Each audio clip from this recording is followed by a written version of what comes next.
أرسلناك إلا رحمة للعالمين۔ السلام علیکم ورحمۃ اللہ وبرکاتہ۔ میں آپ کو سیرت کی کہانیوں کی اگلی قسط میں خوش آمدید کہتی ہوں۔ مجھے امید ہے کہ آپ کی اللہ سبحانہ و تعالی اور نبی کریم صلی اللہ علیہ وسلم سے محبت روز بروز بڑھتی جا رہی ہوگی۔ چلیں شروع کرتے ہیں آج کہ ہم پیارے نبی کے بارے میں اب تک کیا جان چکے۔ ہمارے پیارے نبی صلی اللہ علیہ وسلم کا مشن کوئی آسان نہیں تھا۔ مکہ کے بت پرستوں میں اسلام کا پیغام پھیلانا بہت مشکل تھا۔ لوگوں کو یہ بتانا کہ ایک اللہ کو مانیں اور اللہ سبحانہ و تعالی ہی عبادت کے لائق ہیں، بتوں کی پوجا بند کر دیں۔ لیکن یہ کام بہت مشکل تھا، کیونکہ جو لوگ بت پرستی کرتے تھے وہ ضدی تھے، متکبر تھے، یعنی کہ ایروگینٹ تھے، اپنے فور فادرز آباء و اجداد سے سیکھے ہوئے کام سے باز نہیں آنا چاہتے تھے۔ کہتے تھے کہ ہم نے تو اپنے بڑوں کو ایسے ہی کرتے دیکھا ہے، ہم کیسے بت پرستی کو چھوڑ دیں۔ تو انہوں نے اسے دھونس دے کر آس پاس کے دوسرے مسلمانوں کی زندگیوں کو بھی مشکل بنا دیا۔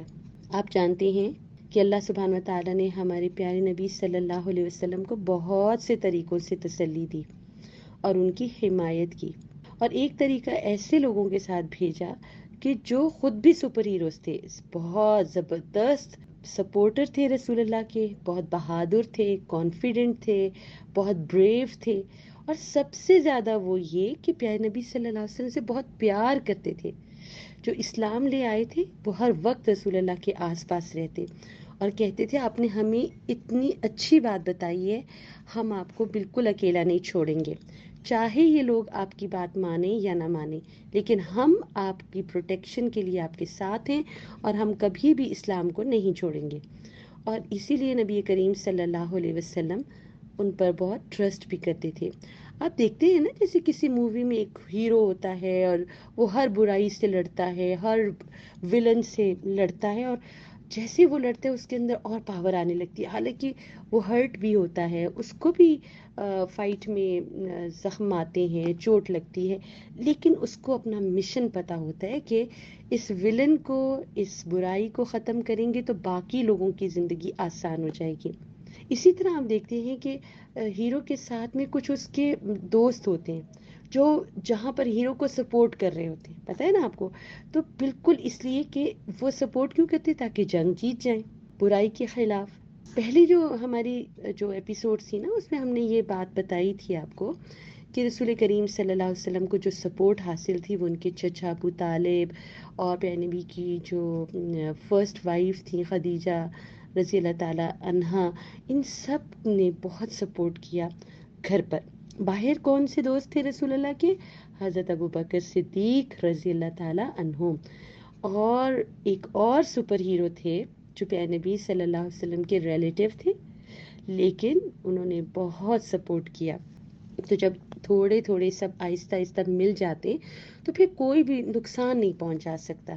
آج جن کی بات ہم کریں گے وہ ہیں سیدنا حمزہ رضی اللہ تعالیٰ عنہ۔ آپ کو پتہ ہے وہ کون تھے؟ حمزہ رضی اللہ تعالیٰ عنہ عبد المطلب کے بیٹے تھے، اور وہ کون؟ وہ رسول اللہ صلی اللہ علیہ وسلم کے دادا اور قریش جو قبیلہ تھا اس کے سردار تھے۔ حمزہ رسول اللہ صلی اللہ علیہ وسلم کے چچا تھے، ٹھیک ہے۔ اب چچا کے ساتھ اتنی فرینڈشپ تھی، ان کی عمر ان کے قریب تھی، یعنی کہ وہ ایک ہی ایج کے تھے، وہ بھائی بھی تھے، دوست بھی تھے، مل کے کھیلتے تھے اور ایک دوسرے کا بہت خیال رکھتے تھے۔ حمزہ رضی اللہ تعالیٰ عنہ بہت خوبصورت بھی تھے اور بہت اسٹرانگ باڈی تھی ان کی، لیکن جو کوئی ظلم کر رہا ہوتا تھا نا اس کے سامنے خاموش نہیں رہتے تھے۔ مکہ میں ہر کوئی ان سے ڈرتا تھا اور ان کی عزت کرتا تھا۔ ایک دن کیا ہوا کہ جب حمزہ رضی اللہ تعالیٰ عنہ شکار پر نکلے تو ان کی ایبسنس میں کیا ہوا کہ ابو جہل نبی کریم صلی اللہ علیہ وسلم کے پاس آ گیا اور ان کو برا بھلا کہنا شروع کر دیا، بیڈ ورڈز کہنے شروع کرتے۔ پیارے نبی صلی اللہ علیہ وسلم نے کوئی ریئیکٹ نہیں کیا، آپ بہت پرسکون تھے، کوئی جواب نہیں دیا۔ ابو جہل نے نبی کریم صلی اللہ علیہ وسلم پر اتنا غصہ کیا کہ ایک پتھر مارا، اور پتہ ہے وہ پتھر ہمارے پیارے نبی صلی اللہ علیہ وسلم کے سر پر لگ گیا اور آپ صلی اللہ علیہ وسلم زخمی ہو گئے، سر سے خون بہنے لگا۔ جب حمزہ رضی اللہ تعالیٰ عنہ شکار سے واپس آئے اور انہیں پتہ چلا کہ ابو جہل نے رسول کریم صلی اللہ علیہ وسلم پر حملہ کیا ہے اور سب کے سامنے آپ کی توہین کی ہے، سیدھا پہنچے ابو جہل کے پاس۔ کون؟ حضرت حمزہ، جو اس وقت قریش کے سرداروں میں بیٹھا ہوا تھا اور بہت فخر سے بتا رہا تھا کہ آج میں نے محمد صلی اللہ علیہ وسلم کو نقصان پہنچایا ہے۔ ابھی تک حضرت حمزہ وہ ایمان نہیں لے کر آئے تھے، انہوں نے اسلام قبول نہیں کیا تھا، لیکن جب وہ ابو جہل کے سامنے گئے تو انہوں نے اس کو کہا کہ میں بھی اپنے بھتیجے نبی کریم صلی اللہ علیہ وسلم کے دین کی پیروی کرتا ہوں اور میں بھی آج سے مسلمان ہوں۔ اب حمزہ جو تھے ان کے دل میں رسول اللہ کی بھی محبت تھی اور وہ اسلام کی محبت بھی اللہ نے ان کے اندر جگا دی، یعنی کہ جب انہوں نے دیکھا اور ابو جہل کو دیکھا کہ کتنی بدتمیزی کی، تو اس نے کہا کہ میں بھی بس آج سے مسلمان ہوں۔ قریش نے جب یہ بات سنی، کیونکہ یہ تو سرداروں میں سے تھے حضرت حمزہ، تو وہ حیران رہ گئے، پریشان رہ گئے کہ یہ کیا ہو گیا، ہم نے اپنے ہی ساتھی کو لوز کر لیا کیونکہ ہم نے ہرٹ کیا نبی کریم کو، کم از کم یہ ہمارے ساتھ تو تھے۔ تو انہیں بہت افسوس ہوا، حیران ہو گئے، لیکن جب مسلمانوں کو پتہ چلا بہت خوش ہوئے۔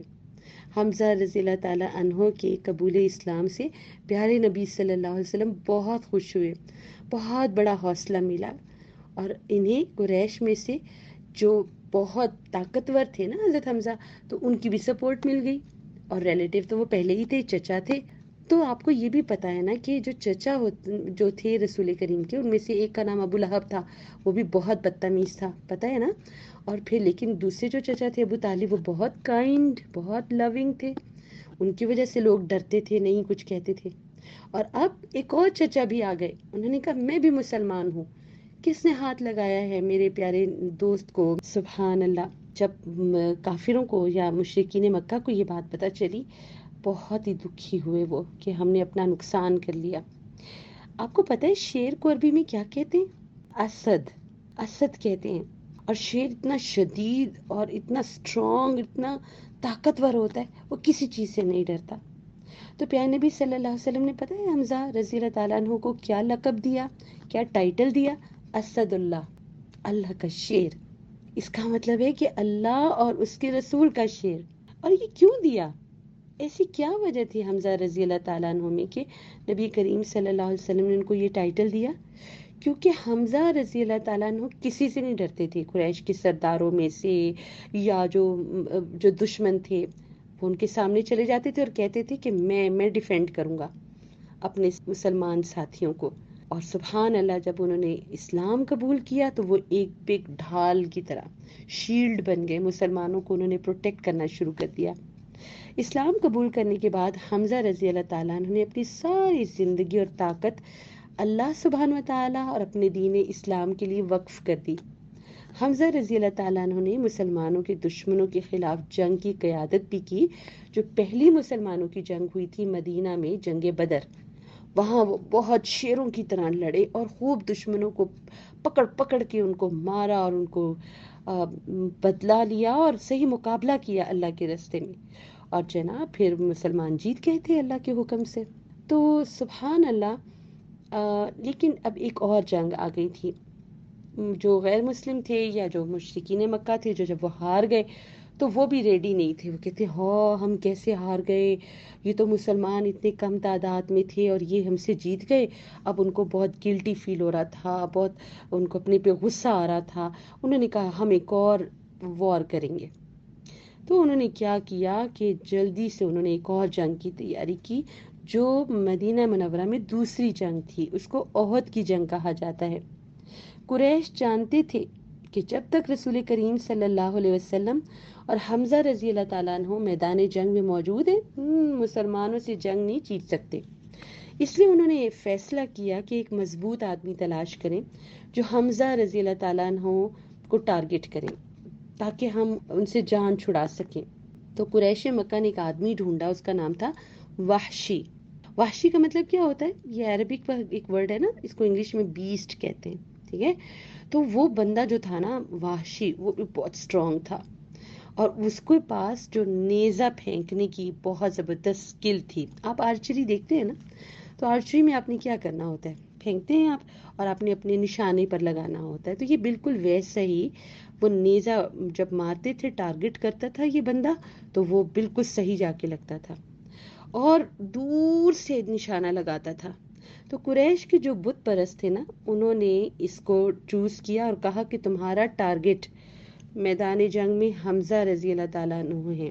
اور انہوں نے کہا کہ جب اگر تم حمزہ رضی اللہ تعالیٰ عنہ کو نیزے سے مارو گے اور ٹارگٹ کرو گے اور ہٹ کرو گے تو پھر ہم تمہیں بہت بگ انعام دیں گے. اب چونکہ یہ غلام بھی تھا نا ان کا غلام بھی تھا کافروں کا تو اس نے سوچا کہ چلو میری بھی جان چھوٹ جائے گی تو ٹھیک ہے میں اس جنگ کے لیے چل پڑتا ہوں. خیر وہ قریش مکہ کے ساتھ آ گیا اور جنگ احد میں آمنا سامنا ہوا. حضرت حمزہ جو ہیں وہ بھی آ گئے میدان میں.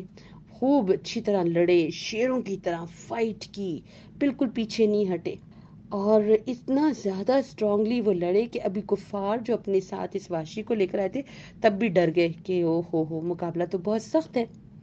لیکن کیا ہوا جیسا کہ انہوں نے پلان کیا تھا جنگ کے دوران اور چونکہ اب اللہ تعالیٰ کا حکم بھی آ گیا تھا تو کوئی بھی بندہ دنیا سے مر نہیں سکتا جا نہیں سکتا جب تک کہ اللہ کا حکم نہیں آتا. تو بس کیا ہوا کہ جنگ کے دوران جیسے انہوں نے پلاننگ کی تھی وحشی نے حمزہ رضی اللہ تعالیٰ عنہ کو پیچھے سے اٹیک کر دیا. اور کیا ہوا کہ ہمارے جنگجو ہمارے اسٹرانگ سولجر تھے نا مسلمانوں کے حمزہ رضی اللہ تعالیٰ عنہ شہید ہو گئے. آخر ٹائم تک وہ بہادری سے لڑتے رہے. جب پیارے نبی صلی اللہ علیہ وسلم کو سیدنا حمزہ رضی اللہ تعالیٰ عنہ کی وفات کا پتہ چلا پیارے نبی بہت دکھی ہوئے کیونکہ وہ بہت اچھے دوست بھی تھے اسٹرانگ بھی تھے فیئر لیس تھے. اسی لیے ان کو جو ہے اسد کا ٹائٹل دیا گیا تھا. لیکن ان کے جانے پہ پیارے نبی کو بہت افسوس ہوا تھا. حمزہ رضی اللہ تعالیٰ عنہ یقیناً بہت سے لوگوں کے لیے اسلام کے پیغام کو قبول کرنے کے لیے ایک موٹیویشن تھے. بہت سے لوگوں نے ان کو دیکھ کر اسلام قبول کیا کہ اتنا اسٹرانگ بندے نے اسلام قبول کر لیا یقیناً اسلام میں خیر ہے. تو آپ دیکھیں ہمارا جو سفر ہے نا اس سفر میں زندگی کا جو سفر ہے ہمیں بہت سے لوگ ملیں گے بہت سے لوگوں کا سامنا کرنا پڑے گا بہت سی مشکلات آتی ہے. لیکن آپ وہاں پہ کیا کرتے ہیں ہر جگہ لڑائی شروع کر دیتے ہیں. نہیں ہمارا اصل دشمن ہے شیطان. ہمارا اصل دشمن ہے وہ جو اللہ کی بات نہیں مانتا جو اللہ کو ایک نہیں مانتا. ٹھیک ہے تو ہمیں پتہ ہونا چاہیے کہ ہماری فائٹنگ اپنے مسلمان بہن بھائیوں سے نہیں ہونی چاہیے بلکہ جو اللہ اور اس کے رسول کے خلاف بات کرے گا بس وہ ہمارا بھی دشمن ہے. ٹھیک ہے سو ان تمام انرجی کو اللہ کے راستے کے لیے استعمال کرنا ہے. ٹھیک ہے انشاءاللہ اگلی قسط میں پھر آپ سے ملاقات ہوگی اور آپ کو یہ سٹوری یقیناً اچھی لگی ہے نا. پھر آپ کیسے بتائیں گے مجھے when you will press the like button. اور چینل جو ہے ذل نورین اس کو آپ سبسکرائب کریں اپنے فرینڈس کے ساتھ شیئر کریں اور بار بار سٹوری کو سنیں تاکہ آپ کو اچھی طرح یاد ہو جائے. السلام علیکم ورحمۃ اللہ وبرکاتہ. أرسلناك إلا رحمة للعالمين. Salah Tracker to keep you on track to success, a perfect gift for you and your loved ones.